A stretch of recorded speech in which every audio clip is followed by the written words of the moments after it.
we've done the MVP talk ad nauseum. We've done the second-year leap stuff. Like, we get it. We know where he's at. We're not going to trudge through that again. However, playoff picture, as we sit here today, Patriots still in the 1 seed after yesterday's games across the NFL. And, going into the weekend, they still hold the half-game lead over the Denver Broncos in the AFC playoff picture. As things currently stand, Patrick Mahomes, Lamar Jackson on the outside looking in to the AFC playoffs. So rest of it, we got Denver, Indy, Pittsburgh, LA Chargers, Jacksonville, Buffalo Bills.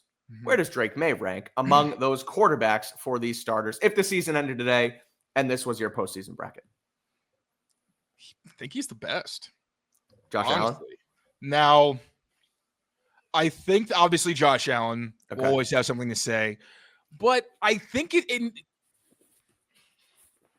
I think the supporting cast should be involved in what we talk about in this conversation, because obviously the quarterback in a vacuum, sure, but there also needs to be some level of, okay, who are they throwing to?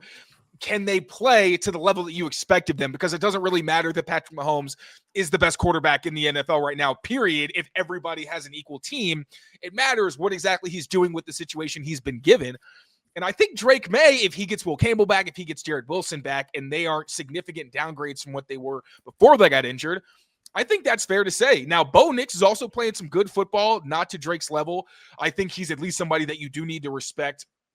Daniel Jones has been pretty inconsistent, though. Justin Herbert. You see, he's also number 3. I think dealing with a broken fibula. Daniel Jones. You see? Oh that? Yeah, he is, and he's going to try and play. Which, yeah, the reporting on that was weird. Like I think Ian Rappaport said he was moving well, and then there's a video where he's clearly not moving very well. Yeah, we're not going to get into that conversation. Yeah, but, right. And then Trevor Lawrence has his Superman moments. Honestly, he's got some Drake Maye to him as well, where he has some really bad plays, but also the ones where you're like, geez, if this guy did this all the time, he'd be one of the best that we've ever seen play the position. So I would say Drake Maye with his supporting cast probably is at the top.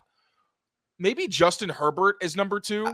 I'm in on Herbert. I've been a Herbert guy for a while. I think he's one of those guys who has been dominant in the regular season though, and then has kind of dwindled when the playoffs start. That's kind of been his MO the last couple of years. So they get hurt like by the end, but they're their way to the end of the season every year. So it's hard even as people who don't follow the Chargers very closely, hard for us to separate what exactly it is. But I just have a hard time believing that Justin Herbert is why that team has struggled so much when they have one of the maybe historically worst training staffs in the NFL. That every single year they have an IR that looks like a CVS receipt. And right now it's Rashawn Slater and Joe Alter out. So like, even if they do get to the playoffs, he's going to be under attack the whole time. So I think it is a conversation between Drake, Josh Allen, and Justin Herbert at the top. And then there's a little bit of a drop. Maybe Bo Nix. I want to see Bo Nix do a little bit more when the playoffs start. But as far as like regular season, where they're at right now, I mean, Drake's as good as anybody in the AFC playoff picture. I think that's pretty safe to say. And it's crazy because this is really, from a Patriots perspective, it's the headline is probably that Drake Maye might be the best quarterback that's going to be in the AFC playoff picture. But nationally, it's that you might not, if it ended today, you wouldn't have Patrick Mahomes, Lamar Jackson, or Joe Burrow. And I'm sure a lot of people are also really surprised that there would be no CJ Stroud. Right. He's out right now. And obviously, it's been a weird season for the Texans as well, but that's pretty nuts. And there's different circumstances. You have Joe Burrow and Lamar Jackson where they've just missed so much time that you'd think that they would still be in playoff contention because these are teams that are seen as powerhouses in the AFC. But those supporting casts, man, just really haven't been enough to be able to carry them over the line. And the Ravens have also had a slew of injuries. We have to acknowledge that. Just it gets to a point where, but then you look at the 49ers even actually, I was going to give them an excuse, but what that front office and coaching staff has been able to do to keep them afloat, despite the fact they've had some huge injuries there as well. Maybe Baltimore, not quite as deep as you would expect that organization. The Chiefs, where do they rank defensively, actually? I don't know. The Chiefs thing is wild to me just because, last season when they were getting ready to play in the Super Bowl, I was like uber confident. It's Tom Brady and it's Patrick Mahomes. Patrick Mahomes is the second best quarterback in NFL history, bar none, blah, blah, blah. Ever since I started to say it, and now it's not Patrick Mahomes' fault. It's not all Patrick Mahomes' fault. Ever since I said that, they got smoked in the Super Bowl, and now they're 6-6 for their first 12 games. So, Tom Brady didn't have great supporting cast at times either, and he still got his team to the postseason. He still got to the 10-6, 11-5 record, and they're sitting here at 6-6. And I know the team's not great, but I want to see my A1 top tier Patrick Mahomes, best quarterback in football, elevate the team much more than he has so far. And it just, again, not all his fault by any means, but that team just hasn't been there. And we talk about the core 4 best quarterbacks in football in Mahomes, Allen, Burrow, and Lamar. 3 out of 4 are out of it right now. And the one is Josh Allen, who is the 7th seed, the last seed right now in the AFC playoffs. So I know there's still a couple games, but that's what it could look like. And even those guys, I feel like it really, this year has shown how important your supporting cast is. And obviously offensive line, but also receivers that you trust. Josh Allen and Patrick Mahomes have pretty bad receiving cores where, these are guys that can make plays, but I wouldn't say they're trustworthy. I wouldn't say they're consistent. And when you have that and there's no star, where it really is a bunch of guys that are maybe average, and like, I think the Patriots have enough guys that are above average, if not great, and they have the coaching staff where they can make all these things work and everything kind of works in harmony. But the Chiefs have had injuries at the wide receiver position. The Bills just have not done nearly enough to provide Josh Allen with the kind of support where he can be the best version of himself. And now it feels like maybe he's kind of playing out of character and doing some of the loosey-goosey Josh Allen stuff that we've seen in years past. And even Lamar Jackson, like, absolutely, he makes his share of mistakes last night, but Zay Flowers pushing off where you could say it was a bad penalty.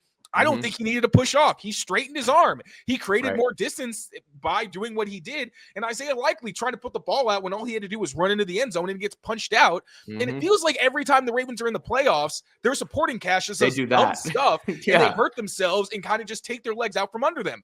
And maybe Lamar Jackson hasn't been perfect in these circumstances. And these quarterbacks, like, sometimes Josh Allen's had to shoulder the load and be almost perfect. And the one mistake he makes ends up costing him because these are so close. But it's important to acknowledge that, yes, the quarterback is the most important position in the NFL. But if you decide that you're not going to surround them and just say, hey, we're going to have a good defense, but we're going to leave our quarterback out to dry, I'm sorry, that's not a winning formula in this NFL. And obviously it's going to get tougher as you get into the playoffs. So, there's a lot of interesting layers to what the playoff picture looks like right now. But I think from a Patriots perspective, it is a testament to the fact that they improved the situation around Drake Maye. They got veterans around him. They got better athletes and developmental players with high ceilings around him. And that's allowed them to really thrive and for him to start taking steps in his development along with the great coaching staff. Whereas you're seeing the best quarterbacks in the NFL. I don't think even this year anybody's going to say that Patrick Mahomes and Josh Allen aren't at the absolute top tier of what the position can be, but they've been asked to do way too much. And now we're seeing that it puts you in these spots where even if you have a good defense and good coaching and you are competitive, it's just going to make the difference. In the Chiefs, especially, all these games that they were winning last year in these tight situations, they're not. And the Patriots are kind of flipping that script themselves, where for 2 years they were in a lot of these games and couldn't finish. But now, thanks to coaching and better supporting cast around their high potential quarterback, they're finally starting to find ways to win and finish. And I feel like there's just been like not so much a pendulum swing. That's maybe not the wording there, but this idea that quarterback is so much more important, so that once you find the quarterback, you get him, you pay him, and you figure out the rest later on. And maybe the Chiefs were able to do that. But the Chiefs have still had good teams the last couple of years when they won Super Bowls. Like the one couple seasons they didn't, they got beat by Tampa, who had a great team around Tom Brady, obviously. And then they also lost to Philly last year, who was, I would say, by far the best roster in football last season. So that just goes to show. And Jalen Hurts played well, but so did everybody else on that team. They loaded up at a running back and, a bunch of other positions as well and got it done. Same with the LA Rams a couple years ago when they beat Cincinnati. Cincinnati gets there because Burrow elevated them to a next level. That Rams team was freaking elite across the board. So you do really need a full roster. You don't just need a quarterback. And I think it's coming to, bite these teams in the butt a little bit, the ones that are on the outside of the playoffs looking in now. So Drake could be there. He could help them compete. We'll see what happens when it's all said and done. But right now it's looking like he is definitely one of the better quarterbacks in the AFC playoff picture for sure. I'll try to hit up some of my contacts also, see if we can get some more conversations from outside perspectives on the Patriots relative to the landscape of the AFC now that it's starting to take shape. Because we can say all we want, but we don't cover these teams intimately, and other people who do could bring some really cool perspectives. So I'll work on that. Anybody who's watching right now, you have my word. Because Prize Picks is the presenting sponsor of Patriots Daily in the CLNS Media Network. It is the holiday season. It is the best time of year for sports. They've got bowl games, basketball matchups, playoff pushes, and more. And it's all happening at once. So while you and I are out here making decisions every day on what gifts to buy, what to eat, which games to watch, there is one place where it feels good to be right, and that is Prize Picks. Prize Picks has a new feature. They now offer early payouts. So if your lineup gets off to a hot start, you may now have the opportunity to cash out those winnings before the game even finishes. As you know, Prize Picks is super easy to play. All you got to do is pick more or less on at least 2-player props. And if you get your picks right, you could cash in. So get in on the action today. Download the Prize Picks app and use code CLNS to get $50 in lineups after you play your first $5 lineup. Again, that's code CLNS to get $50 in lineups after you play your first $5 lineup. Prize Picks, it's good to be right.